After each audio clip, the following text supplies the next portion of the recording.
불로 너희에게 세례를 베풀 것이다.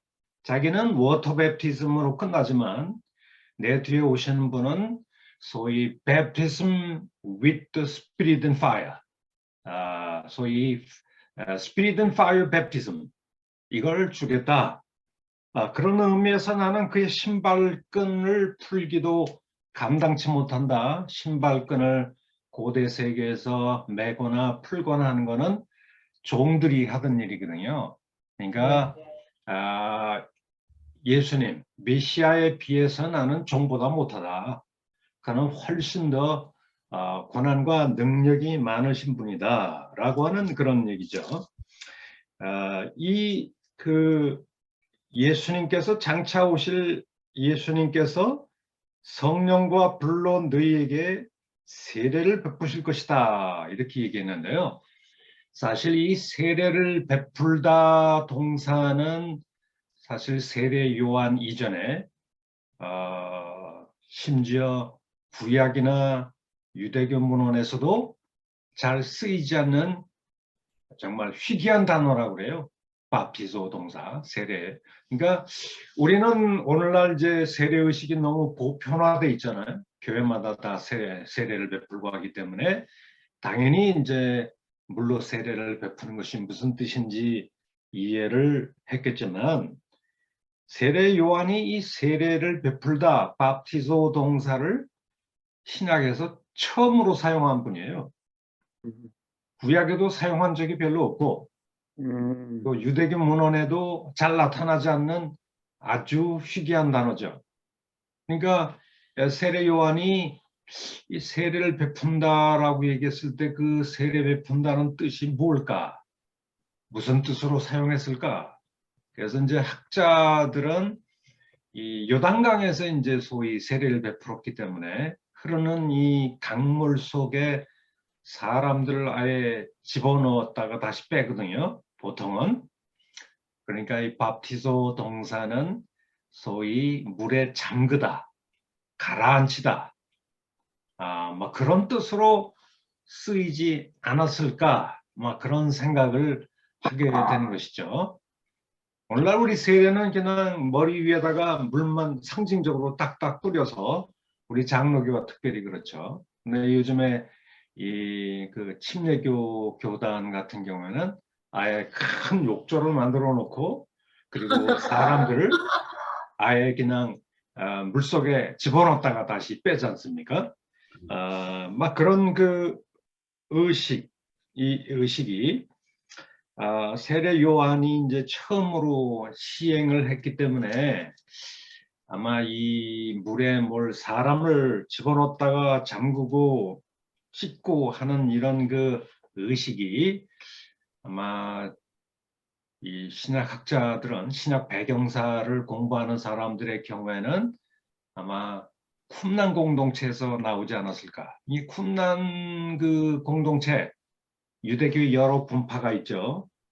바리새파도 있고 사두개파도 있고 열심당도 있고 또 아예 사막으로 가서 지들끼리 이렇게 공동체를 이루는 소위 SM파, 쿰난 공동체죠.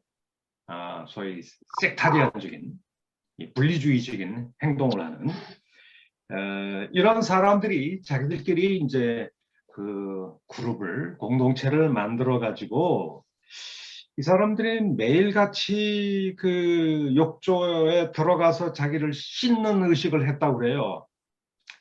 그래서 아마 세례 요한이 한때 쿰난 공동체의 일원이지 않았을까 이렇게 추측하는 사람도 있어요. 그렇기 때문에 아마 그런 것들을 좀 배워가지고 기독교 세례에 써먹은 게 아닌가 뭐 추측일 뿐이죠. 근데 쿰난 공동체가 매일같이 행하는 소위 정결의식이죠. 앱솔루션이라고 하는데요. 이 정결의식과 세례 요한이 특히 기독교에서 행하는 세례의식은 좀 달라요.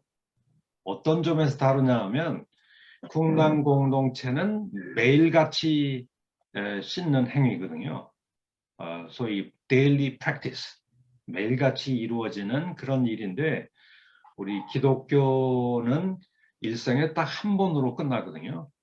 물론 한번 받았는데 또 세례를 받아야 된다라고 하는 재세례파도 한때 교회사 가운데 있긴 있었지만 딱 한 번 이제 세례를 베풀거든요. 그런 의미에서 이게 도대체 세례 의식이 세례 요한이 처음으로 얘기하는 이 의식이 도대체 어디서 왔을까? 그 배경에 관한 관심들이 좀 많죠. 네, 저는 그 배경에 대한 얘기를 이 시간 하려고 하는 게 아니고 이 세례를 베풀다라고 하는 단어, 동사의 바프티소라고 하는 동사의 정확한 의미가 뭘까? 전례가 없이 신약의 어떤 저자들도 세례 요한 이전에는 뭐 쓴 적이 없는, 그러나 이제 기독교에 들어오면서 세례를 베풀다라는 뜻이 이제 자주 나오지만 세례 요한 이전에는 전례가 없다라고 하는 것이죠. 그래서 학자들이 아마 이 세례를 베풀다라고 하는 이 동사가 아마 물속에 잠그다, 집어넣다, 가라앉히다 뭐 그런 뜻으로 이해를 하지 않았을까 이렇게 추측을 하는 것이죠. 그렇게 이해하는 사람들이 꽤 많습니다. 세례 요한이 그 요단강에서 사람들을 물속에 확 집어넣었다가 빼기 때문에 그런 뜻이 더 정확하지 않을까 이렇게 생각하기도 합니다. 근데 문제는 이 세례를 베풀다는 바프티소, baptize라는 동사가 잠그다, 집어넣다 뭐 그런 뜻으로 이해를 한다면 어떤 이미지가 있냐면 사실 성령으로 성령이라는 큰 강물이 있는데 장차 오실 메시아는 그 성령의 도도한 강물 속에 우리를 잠글 것이다, 가라앉힐 것이다 뭐 그런 뜻이 되겠죠. 근데 유대교에서나 뭐 구약에서 성령을 하나의 도도한 강물로 비유한 거 그런 비유한다든가 거기에 또 우리를 완전히 잠가버린다 뭐 그런 뜻으로 얘기하는 그 전례가 별로 없어서 뭐 저를 가르쳤던 영국의 이제 그 맥스 터너라고 하는 사람이 이 말을 오히려 잠그다라고 하는 그런 뜻보다는 오히려 이 바프티소 동사의 이제 파생적 의미인데요. 소위 씻다, wash, 또 clean, 깨끗하게다, purify, 뭐 그런 뜻으로 이해하는 것이 더 좋지 않을까. 왜냐하면 지난 그 강의 때 이미 말씀을 드렸다시피 여기 그 성령과 불이라는 말이 나오잖아요. 성령과 불로 세례를 베푼다고 할 때 성령과 불이 이사야서나 말라기에서 이렇게 같이 언급되어서 나오는 그 구절이 있어요. 지난번에 우리 한번 읽어봤던 구절인데요. 근데 그 구절을 우리가 살펴보면 소위 불로 연단한다, 온갖 더러움을 깨끗하게 한다, 정결케 한다, 모든 시온의 딸들의 더러움을 씻는다, 뭐 그런 뜻으로 얘기가 되고 있어요. 소위 성령을 불로 비유할 때 뭐 금이나 은이나 이런 것들을 이렇게 이 불로 연단을 하면 아주 순수하고 반짝반짝 빛나고 깨끗해지잖아요. 마치 불로 연단하듯이 이 소멸하는 영으로, 이 불같은 성령으로 장차 메시아 시대에 그의 백성을 정결케 하고 모든 더러운 곳에서 우상 숭배로부터 우리를 깨끗하게 하실 것이다. 뭐 그런 얘기가 이사야나 말라기에 나오기 때문에 거기에 성령과 불이 또 연결해서 나오고, 그래서 아마 이런 구약적인 배경을 잘 알고 있었을 세례 요한이 장차 오실 메시아, 나보다 더 위대하신 그 메시아는 한마디로 말해서 그의 백성들을 불과 성령으로 정결케 할 것이다, 단련시킬 것이다, 한마디로 purify 할 것이다, 또는 이제 baptize가 원래 씻는다, wash라고 하는 뜻을 갖는다고 그러면 뭐 부정한 것을 깨끗하게 씻는다 그런 뜻이니까요. 뭐 그런 뜻으로 장차 메시아 되신 예수님은 오셔서 세례 요한은 기껏 와서 물로 너희들을 정결케 하고 물로 씻고 모든 정결한 것은 이제 물로 세례를 베풀므로써 회개를 강조하고 온갖 더러운 것에서 자기를 씻으라 막 그런 뜻으로 얘기를 했겠지만 장차 오실 메시아는 성령, 불과 같은 그런 성령으로 자기 백성을 정결케 하고 깨끗하게 하고 그렇게 해서 새롭게 해서 회복하시는 메시아가 되실 거야. 그런 뜻으로 아마 예언을 하지 않았을까 그런 생각을 좀 하게 됩니다. 특별히 그 성령과 불이라고 하는 말이 소위 N이라고 하는 이 전치사에 모두 묶여 있어요. 그러니까 어떤 아주 옛날의 학자들은 소위 성령 세례와 불 세례를 이렇게 구분하는 경향이 있었지만 실상은 이 불과 성령은 중언법, 핸디아디스로서 설명 보조를 한 뜻이죠. 여러분 복음서에 보면 예수님이 세리와 죄인들과 함께 식사하는 장면이 나오는데요. 늘 세리하고 죄인이 붙어 나와요. 세리와 죄인들. 이거는 세리가 따로 있고 죄인이 따로 있다는 것이 아니라 당대의 이 세리들이 죄인 그룹에 속해 있었다라고 한 걸 설명해 주는 일종의 설명 보조거란 얘기가 되겠죠. 그러니까 장차 오실 메시아가 성령과 불로 세례를 베푼다. 성령과 불로라고 할 때 이게 N 전치사거든요. 그러니까 이게 그 하나로 묶어주는 전치사거든요. 그러니까 성령과 불을 따로 떼어놓을 수 있는 게 아니고 하나의 단일 세례다. 그러니까 영국의 학자인 그 제임스 턴은 Spirit and Fire, Spirit dash and dash fire 그렇게 dash를 중간에 집어넣기를 원하더라고요. 성령과 불을 분리시키지 않으려고 하나의 세례라고 하는 것을 설명하고 강조하려고 그렇게 dash를 아마 집어넣은 것 같습니다. 제가 보기에도 성령과 불은 뗄래야 뗄 수가 없는 거죠. 어떻게 보면 불과 같이 사람들을 정결케 하는 그런 성령으로 세례를 베푼다. 그렇게 설명 보조적으로 좀 설명하는 것이 좋을 것 같아요. 그런데 이 장차 나타날 이 메시아 되신 예수님이 소위 성령 세례, 소위 스피릿 베프티즘을 줄 거다. 이렇게 요한이 예고를 했는데 이게 이제 사도행전에 이제 언급이 되죠. 사도행전 1장 5절 한번 가서 볼까요? 사도행전 1장 5절을 보면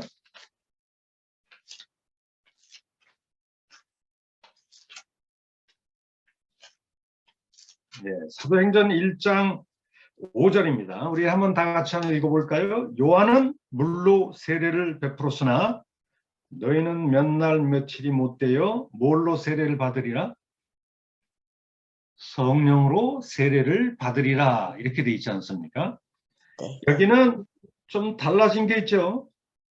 요한이 얘기할 때는 나는 물로 세례를 베풀었으나 내 뒤에 오시는 메시아 되신 예수님은 성령과 불로 너희에게 세례를 베풀 뿐이시여 이렇게 얘기를 했는데 여기는 너희는 몇 날 며칠이 못되어 성령과 불로라는 말에서 불이 없어지고 여기는 성령으로 세례를 받으리라 이렇게 돼 있거든요. 왜 불이라는 말이 왜 빠졌을까요? 이 사도행전으로 넘어오면서 이게 좀 학자들의 이제 궁금증이죠. 그리고 이 성령으로 세례를 받으리라라고 하는 게 사도행전 10장에 다시 한번 나옵니다. 사도행전 10장으로 한번 볼까요? 사도행전 11장이네요. 사도행전 11장에 보니까 16절. 이거는 이제 베드로가 고넬료 이방 백부장 집에 울리는 소리가 나오네. 잘 들리세요? 네. 예. 이 11장 16절 한번 다 같이 읽어볼까요? 시작. 내가 내가 주의 주의 말씀에 말씀을 요한은 물로 세례를 베풀었으나 베풀었으나 너희는 성령으로 세례를 받으리라 받으리라. 하신 것이 생각나노라. 이렇게 돼 있거든요. 사실 그 베드로가 이방 백부장인 이 고넬료 집에 들어가서 이제 말씀을 전할 때에 말씀을 듣는 사람들에게 막 성령이 폭포수같이 임하는 거예요. 그러니까 성령을 이방인들에게 뭐 할례를 받고 유대교로 개종한 적도 없고 율법을 지키고 음식법이나 이런 걸 지킨 적도 없는 순수 이방인들이 단지 베드로의 말씀을 듣고 예수를 믿는 그 믿음 하나만을 보시고 뭐 이방인들에게 성령이 막 오순절에 임했던 동일한 성령이 그들에게 와 하고 임한 겁니다. 그러니까 사실 그 베드로의 입장에서는 성령이 이방인들에게 임했다라고 하는 것은 이미 하나님께서 이방인들도 예수를 믿으면 자기 백성으로 정결한 백성으로 받아주신다. 그런 뜻으로 이해를 한 거죠. 그래서 고넬료 가족이 이제 차려놓은 음식을 원래 유대인들은 음식법에 의해서는 이 부정한 이방인들의 집에 들어가서 식사를 안 합니다. 법으로 금지가 돼 있거든요. 이방인들은 원래 부정한 우상 숭배자들이기 때문에 그래서 여러분들이 잘 알다시피 베드로가 요바에서 기도하다가 본 그 환상 속에 보자기가 하늘에서 내려오는데 그 안에 부정한 짐승들이 가득 들어 있었잖아요. 그 부정한 짐승들이 누구를 상징할까요? 이방인들을 상징하거든요. 유대인들이 입장에서 볼 때는 이방인들은 원래 그 부정한 개돼지와 같은 사람들이다 이렇게 보기 때문에 원래 이 부정한 사람들이 차려놓은 음식은 또 부정하죠. 그걸 내가 먹으면 내가 부정해지기 때문에 아예 경건한 유대인은 이방인들 집에 들어가서 같이 식사하는 걸 안 해요. 그런데 베드로는 성령이 고넬료 집에 막 임하는 걸 보고 하나님이 이들을 하나님의 백성으로 받아주셨구나. 정결한 하나님의 백성으로 받아주셨구나.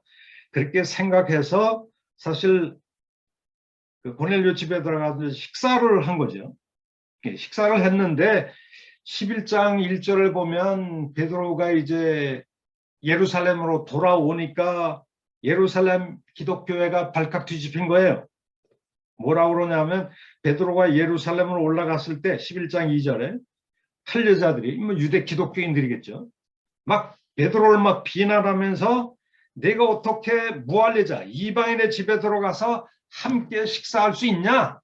너 음식법도 몰라? 뭐 이런 얘기를 하는 거죠. 그러니까 예루살렘에 있는 유대 기독교인들은 예수를 믿어도 여전히 율법 중심적인 유대교 중심적인 그 사고방식에 깊이 뿌리를 내리고 있었던 거죠. 그래서 그 유대교적인 시각에서 볼 때 아무리 그 저기 뭐 예수를 믿는다고 해도 할례를 받고 정식으로 유대교로 개종도 안 했고 또 율법이 명하는 모든 음식법, 정결법 이런 거 안식일도 잘 안 지키는 그런 사람들 집에 들어가서 베드로 당신이 그렇게 함께 먹을 수 있어? 유대교가 얘기하는 율법이 얘기하는 그 음식법, 정결법 그거 알아 몰라? 왜 그걸 의도적으로 어기는 거야 당신이? 이렇게 이제 항의를 한 거죠. 이런 상황에서 베드로가 소위 그 답변하는 거죠. 예루살렘 기독교회 앞에 예루살렘 교회 유대 기독교인들 앞에서 사실 이제 전후 좌우 설명을 하면서 그가 15절에 11장 15절에 내가 말을 시작할 때 성령이 임하기를 처음 우리에게 임했던 오순절 성령 강림처럼 뭐 이방인에게도 막 임하더라. 그러면서 무슨 생각을 했냐면 16절 사도행전 11장 16절에 내가 주의 말씀에 예수님이 친히 말씀하셨다는 얘기인데 언제 주님이 말씀하셨나요? 원래 사도행전 1장 5절에 예수님이 뭐라고 말씀하신 적이 있어요? 사도행전 1장 5절에 요한은 물로 세례를 베풀었으나 너희는 몇 날이 못되어 성령으로 세례를 받으리라 하셨느니라. 요 사도행전 1장 5절은 세례 요한이 한 얘기예요. 예수님이 하신 말씀이에요. 사도행전 1장 5절은 예수님이 승천하시기 전에, 부활 이후 승천하시기 전에 제자들에게 하신 말씀이죠. 이 말씀, 사도행전 1장 5절 예수님의 말씀이 11장 16절에서 베드로가 기억났다는 얘기죠. 그러면서 요한은 물로 세례를 베풀었으나 너희는 성령으로 세례를 받으리라 하신 것이, 우리 예수님 말씀이, 사도행전 1장 5절에서 한 예수님 말씀이 생각나노라, 이렇게 얘기를 한 거죠.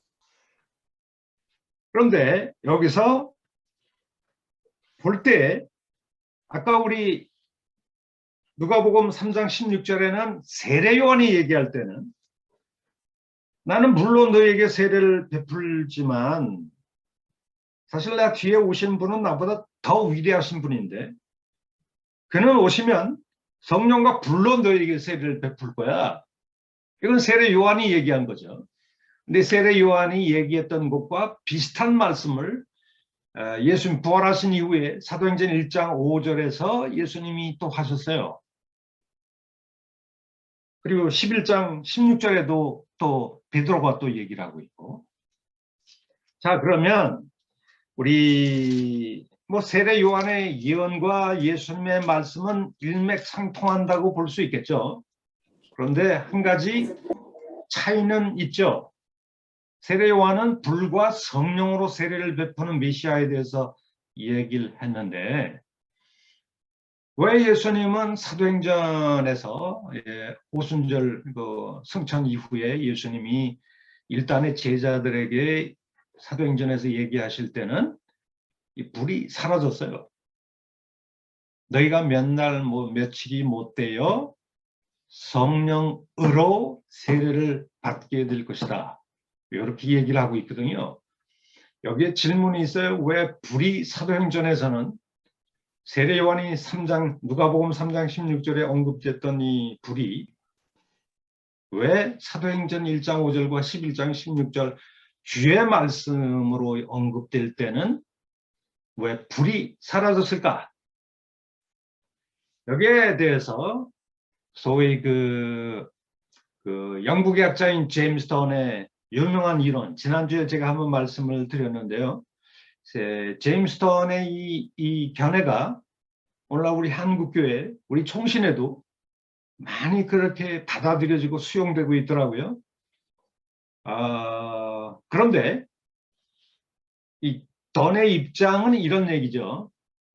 사실 불과 성령으로 세례를 베푸는 메시아에 대해서 얘기를 하고 있는데 이 불과 성령은 따로따로 분리된 요소가 아니라 N이라는 전치사로 함께 묶여있는 통일체라고 하는 것이죠. 그래서 Spirit and Fire, 그렇게 던이 얘기하기를 원했다고 제가 아까 말씀을 드렸잖아요. 그런데 실상은 던은 해석하기를 이걸 좀 요상하게 분리를 시키고 있어요. 왜 그러냐면 왜 사도행전에서는 성령과 불이 언급되어야 되는데 불이 왜 빠졌을까? 이 부분에 대해서 던이 얘기하기를 소위 사실 누가복음 3장 17절을 보면 성령과 불로 너에게 세례를 베풀 거야. 장차 오실 메시아는 이렇게 얘기를 했는데 17절에는 불이 특히 심판 사상과 깊이 연관되어 있어요. 손에 키를 들고 자기의 타작마당을 정하게 하사 알곡을 모아 북간에 들이고 쭉정이는 꺼지지 않는 어디에 불태울 것이다. 꺼지지 않는 불에 태우실 것이다. 여기서 말하는 것은 열매 맺지 못하는 쭉정이들을 다 심판의 불로 소멸시킬 것이다. 요 얘기가 17절에 언급되고 있기 때문에 이 불은 특히 심판과 연관되어 있을 거라고 던이 생각을 한 거죠. 그런데 장차 오실 메시아는 소위 성령과 불 세례를 주시는 분이신데 이 불은 심판과 연관되어 있다 보니까 우리가 불 세례, 불심판 세례를 받으면 다 죽잖아요. 그러니까 소위 예수님이 십자가 위에서 이 불심판의 불을 십자가 예수님의 죽음을 통해서 다 꺼버리셨다는 거예요. 그리고 십자가 사건 이후에 오순절 이후에는 이미 십자가에서 불심판은 다 꺼버렸기 때문에 이제 남은 것은 성령으로만의 세례가 남았다는 거예요. 그래서 사도행전에서는 불이 언급되지 않고 오직 성령으로만의 유일한 세례, 그걸 이제 오순절날 성령 세례를 예수님이 부어주신 것으로 그렇게 얘기를 했다는 거예요. 과연 이 말이 맞을까요? 틀릴까요?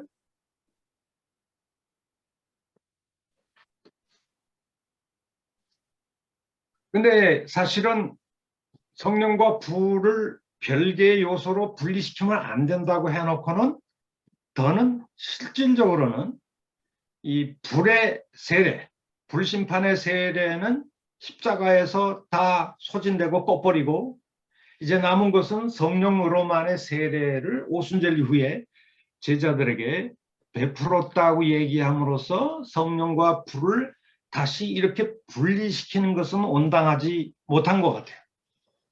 아까 제가 이미 말씀을 드린 것처럼 성령과 불은 설명 보조고라고 그랬어요. 성령 세례가 따로 있고 불 세례가 따로 있다는 게 아니고 성령은 불과 같이 사람들을 단련하고 연단하고 정결케 하는 그런 불과 같이 사람들을 연단하고 깨끗하게 정결케 하는 그런 성령으로,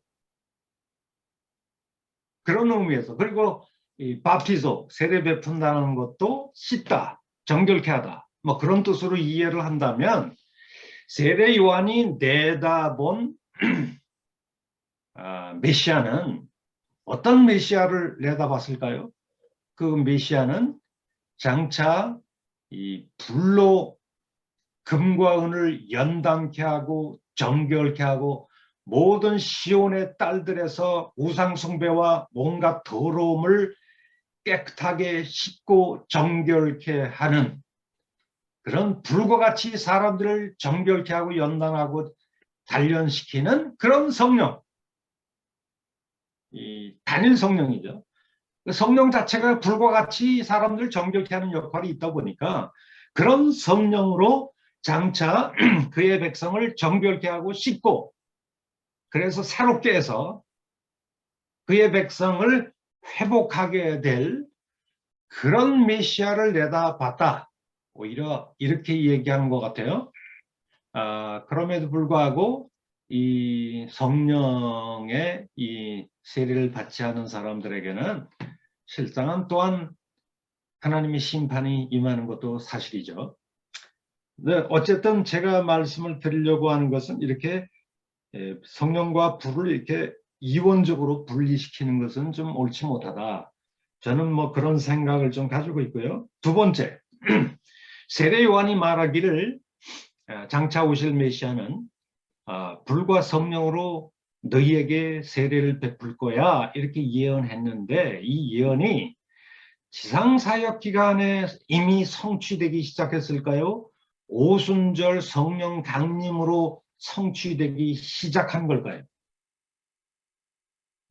이 부분은 사도행전의 1장 5절이 암시하고 있어요. 사도행전 1장 5절을 한번 볼까요? 거기에 보면은 사도와 함께 모이사 그들에게 분부하여 이르시되 예루살렘을 떠나지 말고 내게 들은 바 아버지의 약속하신 것, 그걸 기다리라는 거죠. 그 아버지께서 약속하신 게 뭔가요? 오순절이 말 성령인데 그 성령 받기 위해서는 예루살렘에서 열심히 마가의 다락방에서 기도하면서 준비하면서 기다리라는 거 아니에요. 성령 받기까지. 그러면서 5절에 요한은 물로 세례를 베풀었으나 너희는 몇 날이 못 돼요 라고 하고 있는데요. 몇 날이 못 돼요 라고 하는 것은 마가의 다락방에서 기도 열심히 하다가 그 다음에 오순절에 가서야 이런 뜻인데 며칠 안 돼서 오순절이 곧바로 이어지잖아요. 그러니까 몇 날이 못 돼요 성령으로 세례를 받을 것이다 이렇게 얘기했기 때문에 이 성령 세례라고 하는 것은 오순절에 이 말 성령을 받게 될 사건을 얘기한다. 이렇게 볼 수가 있겠죠. 그러니까 세례 요한이 예언한 내 뒤에 오시는 분은 성령과 불로 너희에게 세례를 베푸는 메시아가 오실 거야. 요 예언이 실질적으로 성취되는 시점은 스타팅 포인트는 오순절 성령 강림 사건과 연관돼 있다. 이렇게 말할 수 있을 것 같아요. 왜냐하면 성령으로 세례를 받으리라 라고 하는 말씀이 이제 몇 날 며칠이 못 돼요. 또 아버지께서 약속하신 것을 기다려. 곧 아버지께 약속한 성령이 오실 거야. 그 성령이 오시면 몇 날 며칠이 못 돼요. 바로 며칠 후에 오순절이 있게 될 텐데 그때에 너희가 성령으로 세례를 받게 될 거야. 뭐 그런 뜻으로 이해를 하고 있기 때문에 여기서 말하는 이제 성령 세례라고 하는 것은 예수님이 이제 성령 세례를 베푸는 분이신데 네, 그분이 이제 성령 세례를 베푸는 그 때가 언제냐? 오순절 때다. 오순절 성령 강림 사건을 좀 내다보면서 하는 얘기다. 이렇게 볼 수가 있을 것 같아요. 그다음에 우리가 한 가지 더 얘기할 것이 있습니다. 우리 누가복음을 한번 다시 한번 가볼까요? 누가복음에 보면 누가복음 3장 21절입니다. 3장 21절에 백성이 다 세례를 받을새 예수도 세례를 받으시고 기도하실 때 하늘이 열리며 굉장히 묵시적인 현상인데요. 기도하면서 소위 이제 하늘이 열렸다는 거예요. 계시록에도 4장 1절에 하늘이 열렸다고 그러잖아요. 오픈도어. 소위 하늘이. 그래서 어떤 교회는 열린 하늘문 교회 이렇게 이름을 붙여놓기도 하더라고요. 근데 예수님이 이렇게 소위 그 기도하실 때 세례를 받고 기도하실 때 하늘이 이제 열리게 된 거죠. 그때 그 열린 하늘로부터 성령이 비둘기 같은 형체로 예수님 위에 강림하시는 장면이 여기에 언급되어 있어요. 그러면서 너는 내 사랑하는 아들이라 내가 너를 기뻐하노라.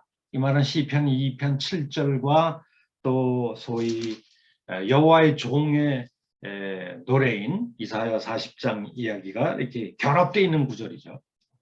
그런데 성령이 비둘기 같은 형체로 이 요단강에서 세례받을 때 예수님 위에 강림했다. 그런데 이 말씀도 이사야 11장에 예언이 되어 있었던 말씀이에요. 여러분 이사야 11장 1절을 한번 가볼까요? 장차 이세 아들에게 어떤 일이 벌어지느냐? 이사야가 이렇게 예언을 하고 있습니다. 구약 981페이지. 이사야 11장 1절 이세의 줄기에서 한 싹이 나며 이 구절은 장차 오실 다윗의 후손으로 이세의 아들로 태어나게 될 메시아에 대한 예언인데요. 이렇게 예언을 하고 있어요. 이세의 줄기에서 한 싹이 나며 그 뿌리에서 한 가지가 나서 결실할 것이요. 한번 따라서 해볼까요? 그 위에 그 위에 이건 누굴까요? 이세 뿌리에서 나타날 다윗의 그 후손인 왕적인 후손이죠. 왕적인 메시아. 그 메시아 위에 뭐가 임한다고요? 여호와의 영. 어떤 성령인가요? 지혜와 총명의 성령, 모략과 재능의 성령, 지식과 여호와를 경외하는 성령이 그 메시아 위에 강림할 것이다. 이런 성령이 충만하면 소위 지혜와 총명이 많아지고 모략과 재능이 충만해지고 지식과 여호와를 경외하는 그런 심령이 충만해지는 그런 그 영이 바로 성령이죠. 그 성령이 다윗의 후손인 다윗 계통의 왕적인 메시아 위에 장차 임하게 될 것이다.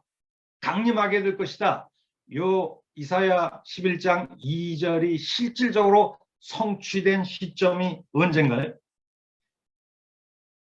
예수님께서 요단강에서 세례를 받고 나오실 때 하늘문이 열렸잖아요. 그러면서 위에 비둘기 같은 성령이 예수님 위에 강림했다 이렇게 돼 있잖아요.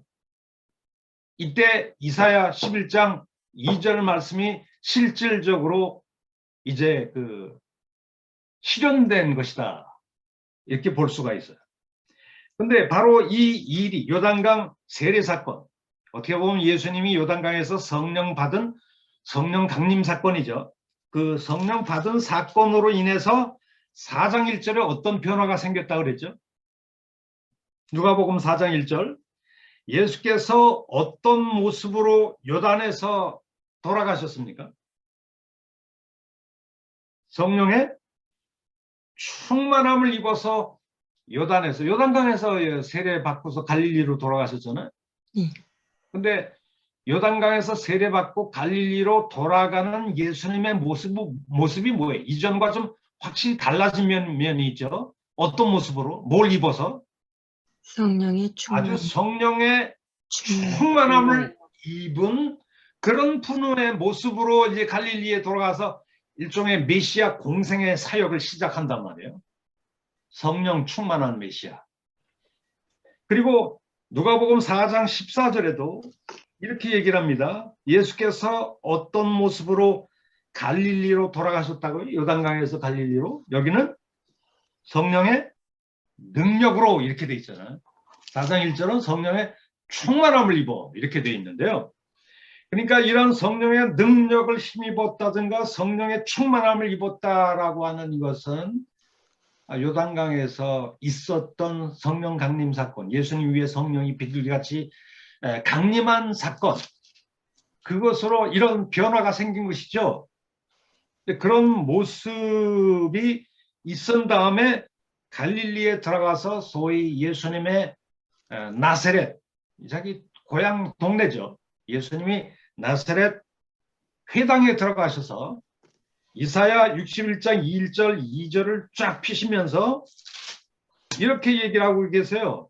17절 봅시다. 누가복음 4장 17절. 지난번에 얘기했지만 이것이 사도행전과 아주 깊이 연관되어 있기 때문에 이걸 좀 반복합니다. 17절에 선지자 이사야의 글을 드리거늘 회당장이 소위 예수님에게 이사야 글을 이제 보여준 거죠. 근데 이사야 어디를 피셨냐 하면은 이사야 61장 1절 2절을 딱 피면서 뭐라고 말씀하셨냐 하면 주의 성령이 내게 임하셨으니, 여기 주의 성령이 언제 어디서 임하셨나? 예수님에게. 내게. 요단강에서 임하셨잖아요. 요단강에서. 근데 주의 성령이 내게 임하셨으니 이는 가난한 자에게 복음을 전하게 하시려고 한번 따라서 해볼까요? 내게 기름을 부으시고. 내게 기름을 부으시고. 자, 그러면 내게 기름을 부으시고라는 말은 앞에 주의 성령이 내게 임하셨다는 말과 병행절이에요. 그러니까 성령이 메시아 되신 예수님에게 충만하게 능력의 형태로 예수님에게 임하신 것은 요단강에서 예수님이 성령으로 뭘 받은 사건? 기름 부음 받은 기름 부음을 받은 사건이다. 이걸 알 수가 있죠. 이 기름을 붓다 동사가 크리오 동사예요. 능동태죠. 근데 수동태 동사 형용사가 되면 크리스토스가 돼요. 크리스토스. 여기서 소위 그리스도, 기름 부음 받은 자 이런 뜻이 거기서 메시아, 히브리 말로는 이제 메시아, 기름 부음 받은 자. 헬라어로는 기름 부음 받은 자가 뭐라고요? 크리스토스죠. 크리스토스. 그러니까 사실 성령으로 기름 부음을 받은 메시아는 언제 되신 건가요? 요단강에서 세례 받으시고. 세례 받을 때 성령이 그 위에 강력하게 충만하게 입은 메시아가 되신 거 아니에요?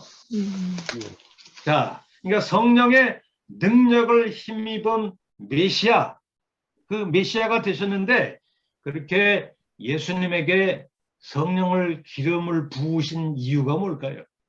성령이 왜 이사야 11장 1절 2절이 약속한 그 지혜와 총명의 영, 모략과 재능의 영, 지식과 여호와를 경외하는 영, 그런 성령이 메시아에게 충만하게 임한다는 거죠.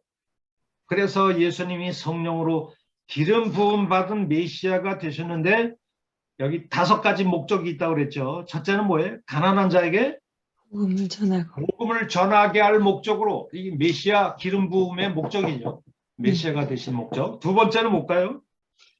포로된 나를 자의 보내사 포로된 포로된 자에게 자에게 자유를, 눈먼 자를 다시 보게 하고 눌린 자를 자유롭게 하고 주의 은총의 구원의 기쁜 해를 만방에 전파하게 하시려고 예수님이 요단강에서 성령의 기름 부음을 받으셨다. 그래서 바로 이 요단강에서 성령 충만함을 받고 갈릴리에 돌아가자마자 그의 공적인 메시아 사역이 시작되기 시작합니다.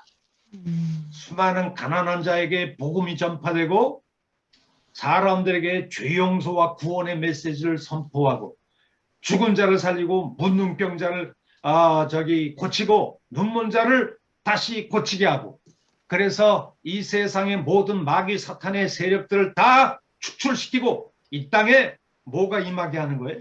하나님의 나라가 임하게 만드는 이런 메시아 사역을 성령 충만한 모습으로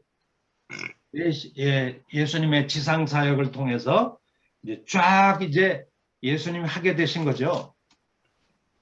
그렇게 하시다 보니까 실상 예수님의 성령 충만한 메시아 사역, 말씀 선포 사역과 치유 기적, 또 귀신들을 쫓아내는 이런 그 사역, 이런 사역들을 통해서 일종의 수많은 사람들이 예수를 믿고 구원을 받고 막 돌아오기 시작하는 거예요.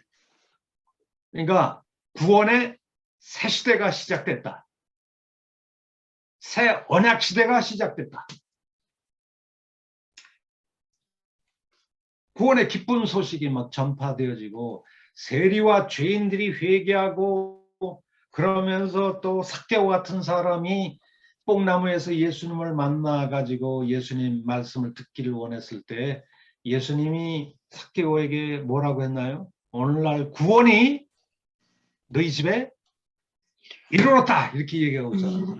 그러니까 이미 예수님의 지상사역 기간 동안에 수많은 사람이 예수님의 그 성령 충만한 말씀 선포를 통해서 삭개오 같은 예수님의 제자들과 같은 그런 수많은 구원받은 백성들이 막 생겨나기 시작하는 거죠. 그럼 여러분들에게 이거 하나 좀 질문을 던져볼까요? 새 시대, 지금 우리가 말하는 이 신약시대, 새 시대는 요단강에서 예수님이 성령을 받으시고 공적인 메시아 사역을 시작할 때 이미 새 시대가 시작되었을까요? 아니면은 오순절날 제자들에게 성령이 임했을 때 그때야 비로소 새 시대가 시작되었을까요? 새 시대의 출발점은 요단강일까요? 오순절일까요? 요단강. 제임스 턴이 케임브리지에서 박사학위 논문을 젊었을 때 썼는데요. 그게 영어로 착으로 출판이 돼가지고 한국에도 번역이 되고 한국의 많은 신학교에서 금과 옥조처럼 던의 얘기들을 많이 이렇게 사용하고 있는 것 같아요. 그런데 던이 이런 얘기를 합니다. 지난번에도 한번 얘기를 했던 거죠. 자, 성령은 새 시대의 영이기 때문에 성령이 2번에 걸쳐서 임했다는 거예요. 요단강에서는 성령이 누구에게 임했나요? 예수님에게. 예수님에게. 제자들에게 성령이 임한 것은 언젠가요? 오순절. 오순절. 그래서 이 던이 아주 희한한 이론을 여기서 발전시킨 거예요. 소위 콘첼만, 독일학자인 콘첼만의 입장을 받아들여서 구원사의 3단계 발전 이론을 그가 받아들였어요. 콘첼만의 본래 이론인데 독일학자죠. 그걸 던이 받아들여서 소위 요단강 이전까지, 창세기서부터 요단강 이전까지 구약 이스라엘 시대, 그리고 요단강 때부터, 요단강에서 성령이 예수님에게 임했으니까 요단강 때부터 오순절 이전까지 예수님의 시대, 예수님의 지상사역 기간, 요 예수님 시대, 그리고 오순절날 제자들에게 성령이 임한 때부터 재림 때까지를 교회 시대다 이렇게 얘기를 했어요. 요 구분으로 말하면 교회는 언제부터 시작됐다는 얘기죠. 신약교회가. 그 이론대로라면 오순절부터 시작됐다는 그러니까 소리죠. 오순절이 교회의 birthday다. 오순절이 교회의 생일이다. 그러니까 생일이면은 막 저기 축하하잖아요. 그 어떤 사람이 처음으로 태어난 것이니까. 그러니까 신약 교회가 오순절날 비로소 처음 생일을 맞아서 탄생했다. 이런 얘기가 되겠죠. 이 던의 입장에 따르면 그럼 오순절 이전에 예수님의 제자들은 뭘까요? 오순절 이전에 예수님의 지상사역 기간 동안에는 교회가 있었을까요? 없었을까요? 던의 입장으로 말하면. 내 입장은 없었다고 말하는. 없었다고 말해야 되겠죠. 그럼 교회가 뭔가요? 예수를 믿고 구원받은 사람들의 모임체를 교회라고 얘기를 한다면 예. 그러면 예수님의 지상사역 기간 동안에는 구원받은 사람이 심지어 제자들도 구원받지 못했다. 교회가 없었으니까. 중생한 사람, 예수를 믿고 구원받은 사람의 모임체가 없었기 때문에 제자들은 여전히 구약 이스라엘 시대를 살고 있었다. 그러면 예수님이 요단강에서 성령이 임했을 때 성령은 새시대의 영이기 때문에 예수님 개인에게만 요단강에서 성령을 임했기 때문에 새시대는 누구 혼자만 들어갔다. 예수님 혼자. 예수님 혼자만 새시대 하나님 나라 개인만이 그것을 경험했다는 거예요. 약간 오류가 있는 것 같은데. 그리고 제자들이 이제 새시대를 맛보고 새시대에 들어가기 시작하고 막 구원을 받기 시작하고 교회 공동체가 막 형성이 되기 시작한 건 언제다? 오순절 이후. 오순절에. 왜? 성령은 새시대의 영, 구원론적인 영이기 때문에 성령을 받아야 구원을 받잖아요. 그러니까 오순절날 성령이 임했을 때 제자들이 비로소 구원을 받고 교회가 그때부터 형성이 되기 시작하고 그리고 제자들이 하나님 나라를 맛보기 시작했다는 거예요. 그러니까 하나님 나라 새시대, 구원의 새시대에는 예수님은 요단강에서 개인적으로 그 새시대 하나님 나라에 들어갔고 개인적으로 하나님 나라 새시대를 맛봤다는 거예요. 예수님 개인 혼자만. 그러다가 오순절에 성령이 임하면서 이 제자들이 성령은 구원론의 영, 새시대의 영이다 보니까 새 생명의 영이다 보니까 오순절날에 가서야 제자들이 성령 받음으로 이제 중생하게 되고 구원을 받게 되고 그리고 교회가 처음으로 형성이 되기 시작하고 탄생하고 그리고 제자들이 오순절날 성령을 받으면서 하나님 나라를 비로소 처음으로 맛보기 시작했다. 이 이론이 맞을까요? 틀릴까요?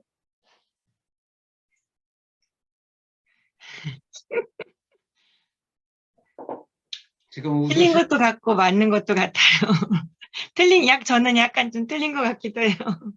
확실하게 얘기하셔야 돼. 뭐 양다리를 딱 걸치고 맞는 것 같기도 하고 안 맞는 것 같기도 하고 이렇게 얘기하면 안 되겠죠. 우리 홍철원 목사님이신가요? 관절골절 부상은 없는 이런 뭐 네, 없나요? 목사님이세요? 네, 이 던의 얘기가 맞는 것 같아요? 틀린 것 같아요? 근데 맞는 것 같아요. 어떤 면에서요? 제자들이 성령 받기 전에는 아마 그 영적 사역을 하지 못했던 거로 이렇게 성경에는 기록되어 있고 오순절 이후에 이제 정말로 그들이 하나님 나라의 복음을 제대로 인식하면서 아까 그 이사야의 영했던 여호와의 영, 지혜와 총명의 영, 모략과 재능의 영 이런 것들이 이제 성령 받은 이후에 아마 이제 베드로가 담대하게 증인의 사역을 감당했던 거로 추정한다면, 이 성경의 입장을 본다면 던의 입장이 아마 신빙성이 있지 않겠나 그런 생각을 해봅니다. 확실하게 믿습니까? 예, 확실하게 저는 던의 그러면 던의 입장에 한 표를 듭니다. 던지고 싶어요. 예, 그러면 제 강의를 안 들으셔도 되겠네. 자, 왜 던의 입장이 말도 안 되는 입장이냐? 제가 이 시간에 말씀을 드릴게요. 홍철원 목사님은 이미 자기 입장을 바꿀 가능성이 별로 없어 보이시는 것 같아요. 자, 제 입장을 한번 잘 들어보세요. 이 던의 입장을 따라가는 사람은 3단 논법에 따라서 이렇게 얘기를 하죠. 우리가 성령을 받아야 구원을 받는다. 그런데 성령은 오순절 날 비로소 처음 임하셨다.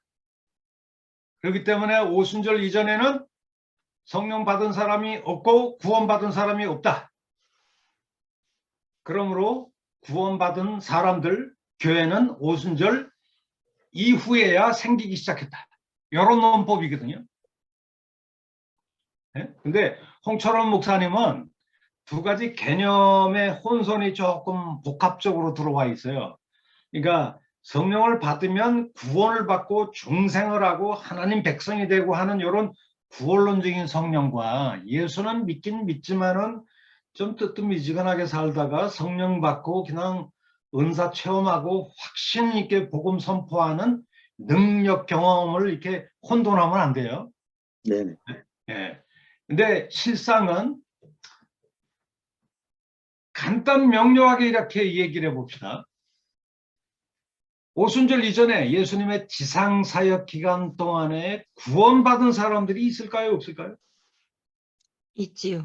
있었을 겁니다. 있었을 겁니다라고 하면은 안 되고요. 예수님이 요단강에서 성령을 받은, 성령으로 기름 부음 받은 메시아가 되셔서 예수님의 메시아적인 공적 사역을 시작하잖아요. 세리와 죄인들이 예수를 믿게 되고 수많은 사람들이 예수님의 제자가 되고 삭개오 같은 사람이 이미 구원을 받기 시작한다고 그러잖아요. 오늘날 구원이 너희 집에 임했다고 그러고. 우리가 지상사역 기간 동안에 이미 예수님의 그 성령 충만한 말씀 사역을 통해서 구원받고 죄 용서받고 하나님 나라 백성이 된 사람들이 있을까요? 없을까요? 있습니다. 이걸 부정하게 되면은 아주 공간복음서를 완전히 이상하게 이해를 하게 돼요. 예수님을 통해서 이미 예수를 믿는 사람들이 예수님의 지상사역 기간 동안에 엄청나게 많이 생기기 시작한 거죠. 이거는 부인할 수 없어요. 그렇다면 교회라고 하는 것이 예수를 믿고 구원받은 사람들의 모임체를 얘기한다면, 이런 교회가, 믿음의 공동체가 오순절 날에 가서야 생기기 시작한 겁니까? 예수님의 지상사역 기간 동안에 예수님의 말씀 사역과 예수님의 인격을 통해서 이미 교회 공동체, 제자 공동체가 이미 구원받은 공동체가 이미 형성되었나요? 예, 오순절 오순절 이전에도 이미 교회가 존재해요. 구약에도 교회가 있었는데. 예. 구약에도 이 신약에는 교회라고 얘기하지만은 교회에 해당되는 구약의 표현이 하나님의 백성이에요. 하나님의 백성의 공동체를 에클레시아라고 이미 부르기 시작했어요. 자, 그러면 구약에도 이미 정말 구원받은 진짜 하나님의 백성이 있을까요? 없을까요? 있어요. 우리 예수님의 지상사역에도 하나님의 진짜 백성이 있어요. 수순이 있지만은 벌써 존재했겠죠. 네. 그리고 오순절 이후에도 교회는 있었고. 네. 그러니까 오순절 이전에는 사람들은 성령이 없었으니까 구원 못 받았다. 성령은 오순절 날 처음 임했기 때문에 구원받은 사람은 오순절 이후에야 비로소 생겼다.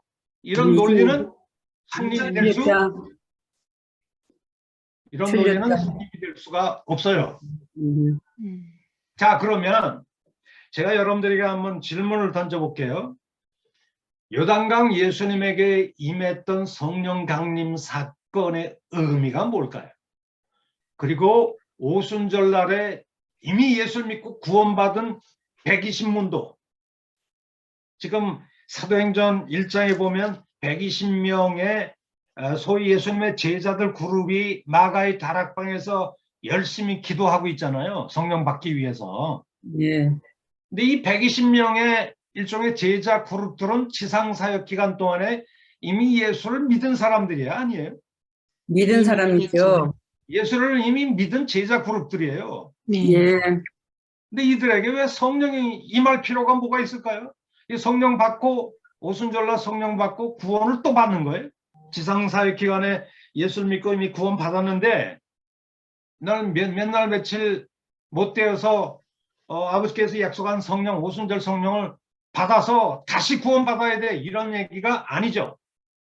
네. 예. 아니죠. 그러면 오순절에 임한 성령은 왜 받았을까요? 제자들이. 능력을 나타내기 위해서. 자, 그렇다면 이렇게 한번 질문을 던져볼게요. 예수님에게 요단강에서 성령이 임했잖아요. 예. 예수님의 요단강 성령 경험 사건과 제자들의 오순절 성령 경험 사건이 구원사적으로 각각 별도의 독특한 의미가 있는데요. 틀리다. 그 의미가 뭘까요? 요단강에서 예수님에게 성령이 임한 그 구원사적인 의미가 뭘까요? 사적인 의미고. 오순절의 성령은 능력을 받기 위한 성령. 네, 그렇게 지난- 지난- 얘기하고 싶어하는 분들이 오순절 주의자들이에요. 오순절파. 지난번 교수님 말씀에 의하면 그 오순절 이후의 성령은 예수님이 명령하셔서 예수님에 의해서 그 역사하는 성령, 이 표현이 좀 맞나 모르겠는데. 아니, 네, 전에 제가 한번 슬쩍 얘기를 한 것 같은데 네. 지금 말씀하시는 분의 그 이야기는 조금 뒤로 미루고요. 일단 네. 제가 질문한 거에 포인트를 맞춰서 답변을 해보세요. 제가 뭘 먼저 질문했죠? 성령이 지금 2번 임했잖아요. 예. 한 번은 어디서 임했죠? 요단강에서 요단강에서 누구에게? 예수님에게. 예수님에게 임했어요. 그리고 성령이 또 임하는데 어디서 임하셨나요? 오순절 오순절 오순절날에 누구에게? 제자들에게. 자들에게. 제자들에게 임했잖아요. 예. 그러니까 성령이 사실은 역사의 무대 속에서 구원사 속에서 2번 임하세요. 한 번은 요단강에서 예수님에게 임했고 또 한 번은 오순절날 제자들에게 성령이 임했어요. 그런데 이 2번의 성령 강림 사건이 각각 구원사 쪽으로 아주 독특한 다른 의미가 있어요. 예. 그러면 오순절 성령 강림 사건, 제자들에게 성령 강림했다는 얘기를 조금 뒤로 미루고 요단강에서 예수님에게 성령이 임한 사건의 구원사적인 의미가 뭘까요?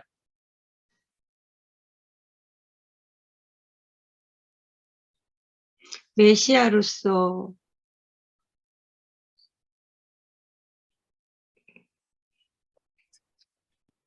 오순절주의자들은 두 사건을 또 자꾸 혼돈하는 경향이 있어요. 그런데 요단강에서 예수님이 성령 받은 사건은 구원사적으로 누구에게도 비교될 수 없는 아주 예수님만의 어떤 독특한 의미를 지닌 사건인데요. 그것은 뭘까요? 예수님이 요단강에서 성령을 받으심으로 성령의 능력을 힘입은 성령의 기름 부음을 받은 메시아, 네. 일종의 예수님의 공적인 메시아 사역의 출발점이죠. 네.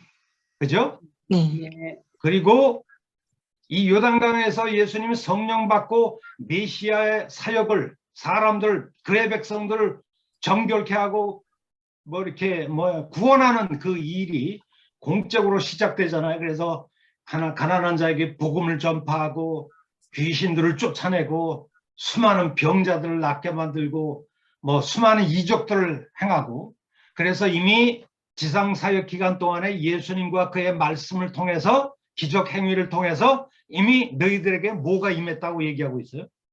성령이 임했다고. 아니, 성령이 아니라 하나님의 나라가. 예수님의 메시아의 공적인 사역을 통해서 지상 사역 기간 동안에 이미 너희 가운데 이미 뭐가 임했다? 하나님의 나라가. 하나님의 나라가 임했다고 그러잖아요. 네. 그러니까 이 요단강에서 예수님의 성령을 받은 요단강 성령 경험 사건, 강림 사건은 뭐가 출발하는 구원사적인 의미가 있어요. 어떤 시대가?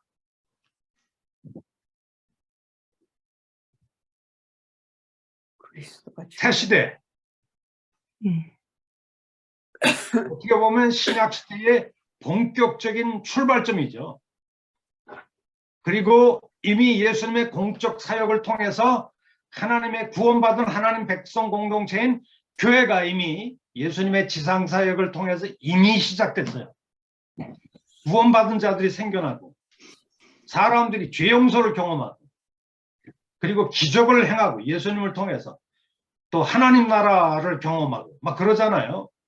그러니까 이 예수님의 공적인 성령 충만한 그 요단강에서 성령 그 강림 사건을 통해서 예수님의 메시아 사역이 시작되면서 이미 예수님 안에서 뭐가 시작됐다? 새 시대가 시작된 거다. 네. 그리고 하나님 나라가 이미 임한 것이다. 교회 공동체는 이미 지상 사역 기간 동안에 이미 존재한 거다. 그리고 수많은 사람들이 구원을 받기 시작했다. 여기까지는 동의를 하실까요? 네. 그렇다면 요단강 예수님의 성령 강림 사건은 새 시대, 새 언약 시대, 어떻게 보면 하나님 나라의 시대가 출발한 구원사적으로 굉장히 중요한 출발점이다. 이렇게 얘기할 수가 있어요. 그러면 오순절날에 성령이 그의 제자들에게 임했는데요. 그 오순절 성령 강림 사건은 새 시대의 시작, 교회 시대의 출발, 이렇게 얘기하면 될까요, 안 될까요? 아니죠. 아니죠. 하나님 나라는 이미 이전에 예수님의 지상 사역을 통해서 이미 임했잖아요. 예. 구원받은 사람도 억수로 많이 생기기 시작하고 있어요, 이미 지상 사역을 예. 통해서. 그러면 예. 오순절날 불신자들에게 단순히 임한 것이 아니라 이미 120문도는 지상 사역 기간 동안에 예수를 이미 뭐하는 사람들이다? 믿었던 사람. 이미 믿었던 사람들이고, 믿었다는 것은 이미 구원을 받았다는 거죠. 받았다고 볼 수가 있겠죠. 예. 그런데 이 120문도 예수님의 역사적인 120명의 제자들에게 너희들 예루살렘 떠나지 말고 아버지께서 약속한 성령이 너희에게 임하기를 기다려. 너희는 몇 날 며칠이 못되어 성령으로 뭘 받으리라? 능력을. 세례를 받으리라 얘기했잖아요. 1장 5절에. 아, 세례를. 예. 성령으로 세례를 받게 될 거야. 그러면서 예수님의 소위 스피릿 배프티즘, 성령 세례라는 말을 예수님이 오순절날 이제 쓰게 된 거죠.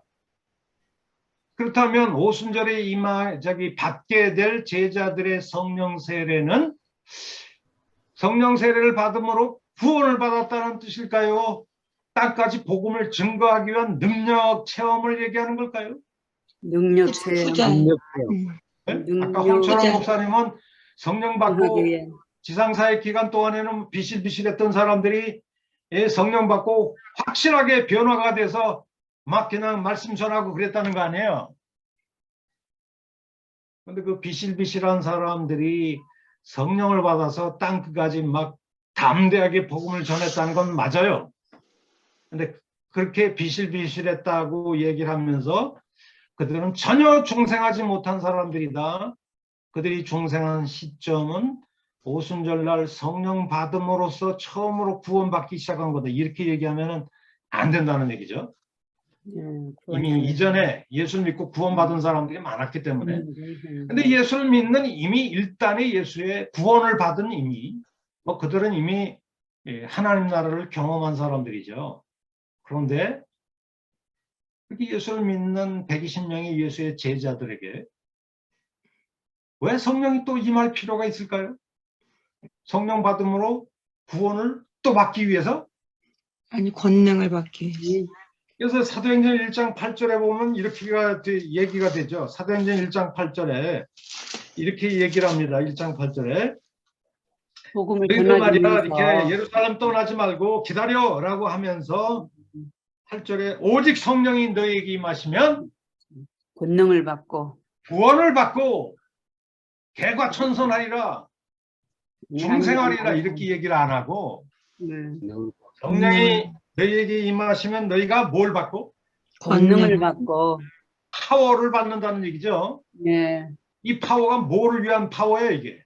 땅끝까지 내 증인이 증인이 되기 되기 위한 복음 선교의 능력이죠. 복음 선교, 복음 복음 전도의 능력, powerful mission, 선교를 위한 능력이죠. 왜냐하면 다음 대 이 땅끝까지 나가서 성령 충만해서 말씀 증거하라는 얘기니까.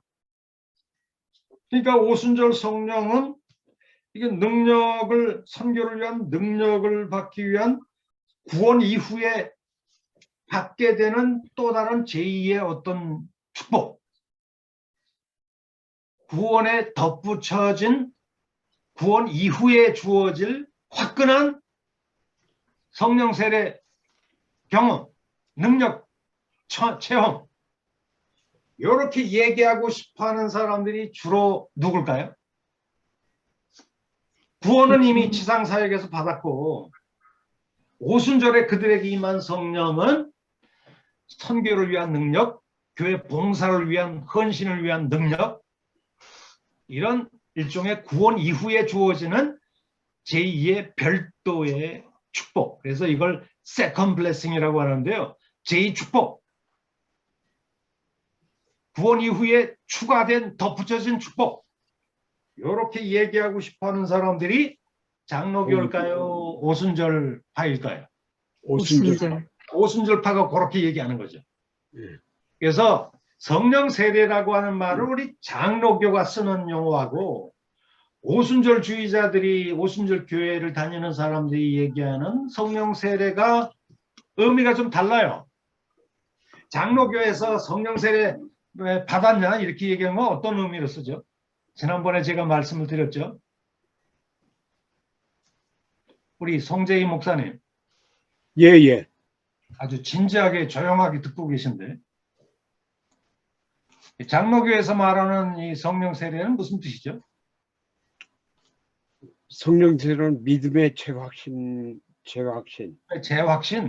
예, 자기 물론 구원을 받았지만 성령 세례를 받음으로써 자기의 믿음에 대한 재확신이라고 생각합니다. 네, 그런 그리고 입장은 소위 그 오순절파 입장하고 비슷한데요. 소위 컨포메이셔니스트라고 그래요. 이미 예수를 믿고 구원은 받았지만 일정 기간 동안 좀 비실비실하게 구원의 확신이 전혀 없는 건 아니지만은 좀 그렇고 그런 상황에서 살다가 화끈한 성령 경험을 통해서 내가 구원을 받았구나, 이미 받은 사람이구나라고 하는 걸 재확신하게 되어지는 그런 의미. 이걸 이제 컨포메이션이죠. 교수님, 저는 개인적으로요. 예. 절반은 순복음교회에서 신앙생활을 했고요. 아, 그러시구나. 절반은 장로교에서 지금 그 신앙생활을 하다 보니까 오늘 이 강의가 상당히 좀 그 이중적인 그런 느낌으로 들어오고 있습니다. 제가 들으면서요. 혼란이 되겠죠. 예, 그러니까 제 얘기를 끝까지, 그러니까 제가 성경 본문을 제대로 잘 해석하느냐 못하느냐 그걸 잘 보셔야 돼요. 얼마나 본문에 충실하는가. 예, 성경이 가면 가고 멈추면 멈추고. 그러니까 나는 선입견을 가지고 오순절파가 맞냐 장로교가 맞냐 이런 선판단도 일단 내려놓고 성경 본문이 실제로 뭘 얘기하느냐 이걸 좀 봐야 될 것 같아요. 그죠? 알겠습니다. 그거를 좀 찾아가는 그런 과정에 있다고 봐야 돼요. 근데 제가 지금 말씀드리려고 하는 거는 장로교에서는 성령 세례, 스피릿 베프티즘을 어떤 의미로 쓰나요? 물 세례를 세례라고 할 것 같아요. 물 세례가 아니고요.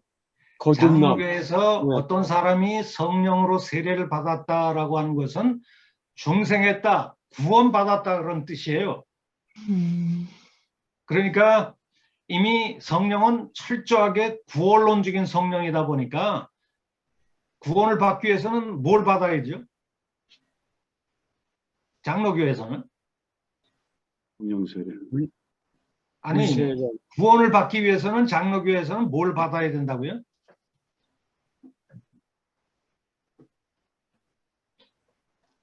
장로교에서는요, 성령을 받는다는 것과 구원받는다는 말을 정확하게 동일한 의미로 받아들여요. 그래서 내가 성령 세례 받았다는 것은 내가 구원받았다는 말과 똑같아요. 그래서 장로교에서 너 성령 세례 받았어? 라고 하는 말은 어떤 의미로 이해한다고요? 나 성령 거듭남.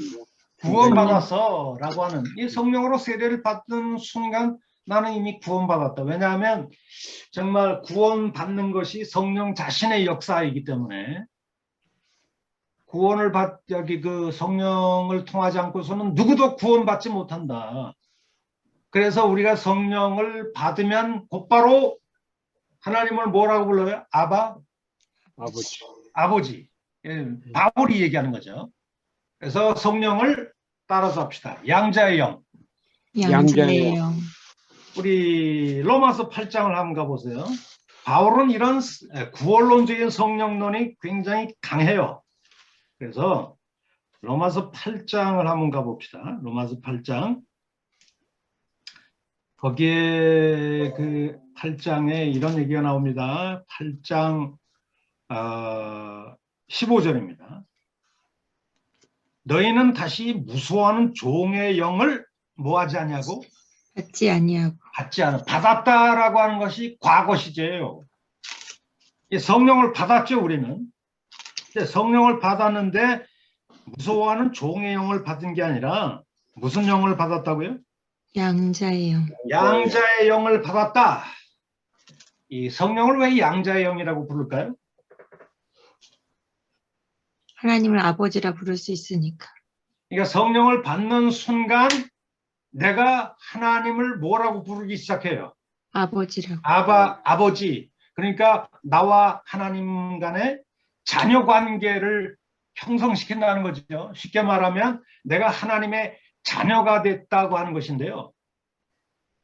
구원받았다는 뜻이죠. 하나님의 자녀가 되는 순간 우리 하나님의 구원받은 백성이 되는 거니까. 근데 이것을 양자의 영을 받았다. 양자의 영을 받았다. 성령을 받았다라고 하는 것은 바울은 어떤 의미로 이해한다고요? 나 구원받았다라고 하는 말과 같은 뜻이에요. 그래서 즉각 하나님을 향해서 아빠, 아버지라고 부르기 시작하는 거죠. 양자의 영, 성령은 내가 하나님의 아들 되게 만드는 영이다. 하나님의 아들됨을 중개하는 영이 성령이다. 성령을 통하지 않고서는 절대 하나님의 자녀가 될 수 없다. 이런 바울의 이야기들은 좀 은사적인 성령론이 좀 강해요. 구원론적인 성령론이 강해요. 구원론적인 성령. 예, 구원론적인 성령론이 굉장히 강하죠. 그러니까 바울은 성령이 구원받는다는 것과 깊이 연관되어 있어요. 그래서 우리 장로교 칼빈파는 성령을 얘기할 때 사도행전을 좋아할까요? 바울서신을 좋아할까요? 사도행전. 아니 바울서신. 바울서신. 왜 바울서신을 좋아합니까?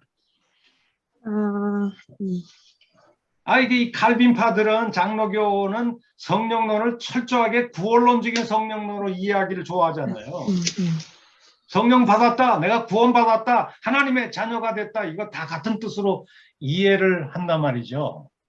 그러니까 장로교에서 너 성령 세례 받았지? 라고 하는 얘기는 장로교에서는 나 구원받았지 똑같은 의미로 이해를 해요.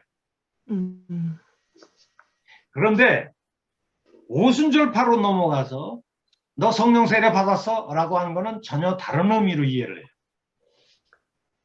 사도행전이 그 전례가 될 수 있는데 사도행전에서 나오죠. 너희가 몇 날 며칠이 못 돼요? 성령으로 세례를 받게 될 거야. 예수님이 실제 성령 세례를 언급하고 있는데 이 성령 세례를 받게 될 것이라고 말씀한 대상이 누구죠? 제자들. 완전히 예수를 안 믿는 불신자 이방인들에게 이런 말씀한 거예요. 이미 예수님의 지상사역 기간 동안에 예수를 믿은 120명의 예수의 제자들에게 이 얘기를 했나. 제자들이요. 이미 제자들은 예수를 믿은 사람들 아니에요. 네. 예수를 믿고 구원받은 사람이에요. 지상사역 기간 동안에. 그런데 너희들 말이 예루살렘 떠나지 말고 그 성령 세례 몇 날 며칠이 못 돼서 성령 세례를 받게 될 거야. 그때까지 기다려. 이렇게 얘기를 했거든요. 그럼 성령을 받게 되면 어떤 일이 생겨요? 권능을 받고 권능을 받고 땅 끝까지 화끈한 나의 제자로서 선교 사역 감당하게 될 거야. 막 이런 식으로 사도행전에 얘기를 하고 있잖아요. 그러다 보니까 이 오순절파가 사도행전을 좋아하는 이유가 뭐냐면 제1축복은 뭘까요? 구원. 구원받는 거예요. 이 120명의 제자들 언제 구원받았죠? 예수님 믿을 때. 예수님의 지상사의 기간 동안에 이미 구원받은 사람들 안에 구원의 제1축복은 이미 지상사역에서 받았고 오순절에서 구원과 별도로 성령을 따로 받았는데 이걸 제2축복이라고 하는데 이 성령을 받는 화끈한 성령 경험을 성령 세례를 받게 될 거야 라는 말로 예수님이 얘기하셨잖아. 그러니까 성령 세례는 제1 구원의 축복을 얘기하는 거예요. 구원의 축복 이후에 주어지는 선교를 위하고 교회를 위해서 봉사하고 이걸 위한 화끈한 성령 능력 체험, 은사 체험 이런 걸 얘기할까요? 네, 후자요. 능력, 권능, 체험. 권능 체험. 예. 무슨 권능? 제2의 예. Power for mission. 또 교회 봉사와 헌신을 위한 능력.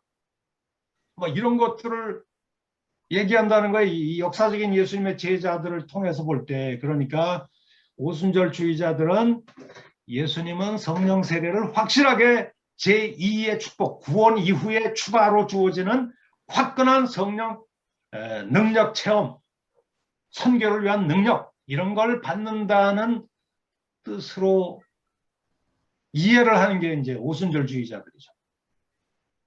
근데 칼빈파가 맞는 것 같아요. 오순절주의자들이 맞는 것 같아요. 특히 사도 바울 서신을 보면 누구 얘기가 더 맞는 것 같아요? 오순절파. 아니 전자. 제가 얘기하는 것에 반대로 늘 나가시더라고. 바울 서신을 보면 성령을 받는다 뭐 이런 얘기들은 구원받는다는 말과 같은 뜻으로 이해한다 그랬잖아요. 네. 바울은 성령을 구원론적인 성령을 굉장히 많이 강조를 해요. 그래서 이 장로교는 사도행전을 좋아한다, 바울 서신을 더 좋아한다. 바울 서신. 바울 서신을 더 선호하죠. 예. 근데 이 사도행전을 보면은 조금 이 장로교 그 구원론적인 성령론을 강조하는 장로교 사람들이 사도행전을 보면 약간 좀 당황스럽죠. 왜 당황할까요? 아마 지상사역 기간 동안에 이미 예수를 믿고 구원받은 사람들이 오순절날 따로 성령을 받아서 막 나가서 막 전도하고 능력 있게 전도하고 뭐 기적을 행하고 막 이런 일을 하기 시작하거든요. 그러니까 이 패턴이 사도행전의 패턴이 어느 교파의 입장과 상당히 딱 맞아떨어진다. 오순절파. 오순절과 맞아떨어진다. 이렇게 생각하다 보니까 이 사도행전파와 바울파가 갈라진 거야. 자, 저는 말이죠. 오순절 8을 무조건 정죄하고 뭐 틀렸다고 얘기하고 싶지 않아요. 그들도 나름대로 성경을 사랑하는 사람들인데 사도행전을 보니까 이 장로교 사람들이 쉽게 설명하기 어려운 현상들이 막 나타나니까 단순히 구원론적인 의미로만 성령론을 이해하기가 어려운 그런 부분들이 이 사도행전에 나오기 때문에 오늘 이제 이 문제를 고민해야 되는데 이게 무진장 어려운 문제, 난제 중에 난제. 나도 완전하게 이 문제를 다 해결했다고 장담하기 좀 어려운 부분이 있어요. 사도행전이 그만큼 변칙적인 모델들이 굉장히 많이 있다는 거죠. 자, 그러면 오늘 시간에 한 10분 정도 쉬었다가 지금 시간이 벌써 이렇게 됐네요. 그래서 오순절날 성령은 왜 임했을까? 오순절만이 가지고 있는 성령 강림 사건의 독특한 구원사적인 의미가 무엇일까? 요거를 한 10분 정도 쉬었다가 우리가 한번 정리하도록 하겠습니다. 10분 쉽시다. 예, 잠깐 감사합니다. 화면 키세요. 예, 감사합니다. 교수님은 잠깐 쉬시고